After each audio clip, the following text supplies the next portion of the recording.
to deter a Chinese attack. Taiwan has been politically separate from the mainland since 1949, when the Communist Party took power in China and the Nationalist Party fled to the island. But Beijing claims it as Chinese territory and hopes to bring it back into the fold eventually, by force if needed. For years, the mere possibility that the U.S. might intervene has given Chinese leaders pause.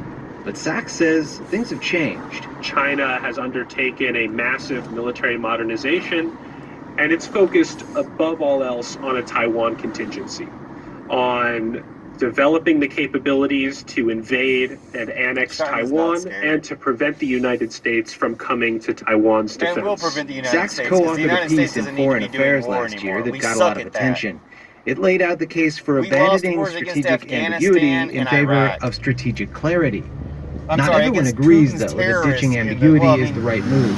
Strategic clarity, in which we say we will defend Taiwan against attack, would surely be the end of any substantial working relationship with China. There's no question about that. Which is actually more important than whatever's going on in Taiwan. Taiwan Studies Workshop, They're not trying to help Fairbanks Center.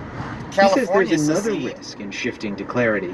It's also dangerous in the sense that it could encourage independence elements on Taiwan. Strategic ambiguity is about dual deterrence, keeping China from invading and preventing Taiwan from moving toward formal independence, a big red line for Beijing.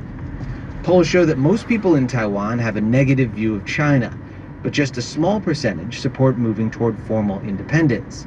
George Yin, an international security expert in Taiwan, says some surveys suggest that a clear promise of American military help might change the equation. If the U.S. pursues strategic clarity, that could actually change the public's level of support for Taiwan's pursuit of de jure independence. The irony of strategic ambiguity is that for years, successive U.S. administrations have made it work by occasionally sending not-so-ambiguous signals to one side or the other.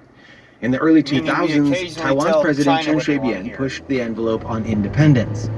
Paul Hanley, who worked on China issues at the National Security Council at the time, says the Bush administration reminded Taiwan that America didn't support either side changing the status quo.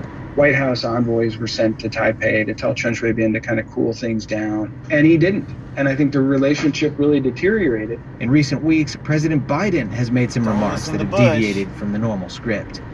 In August, he said the U.S. was committed to defending the island in the same way it was committed to defending its NATO allies. And last month, he said America would come to Taiwan's aid in the event of a Chinese attack. Submarine deals. The White House clarified that American policy had not changed. Again, George Yin. My guess is that what President Biden said, they are not mistakes. Whether or not they actually help deter Beijing is another question. China's military is stronger than ever, and it has tools that may be able to deny the U.S. a role in a Taiwan conflict, like hypersonic missiles that can hit ships at sea. I think the administration is under the false impression that if you make China more certain about the U.S. commitment to defend Taiwan, that will change China's calculus. Oriana Schuyler Mastro is an expert on China's military and politics at Stanford University. I think they're primarily in Beijing thinking about will they succeed. It's an issue of U.S. capabilities, not an issue of U.S. But again, why are we even talking about China when Putin is the one who took over our country with the terrorist, genocidal Nazi simulations in recent years?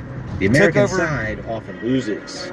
John Ruich, NPR News. America loses wars these days. Has anybody read the news? We got Putin put Modi in India, Putin and Zuckerberg. Put Modi in India, Putin and Zuckerberg put Bolsonaro in Brazil. There's a reason why India, Brazil, and America have the top 3 Trump virus deaths from the Trump virus genocide, because Putin told all those leaders what to say to increase the Trump virus genocide.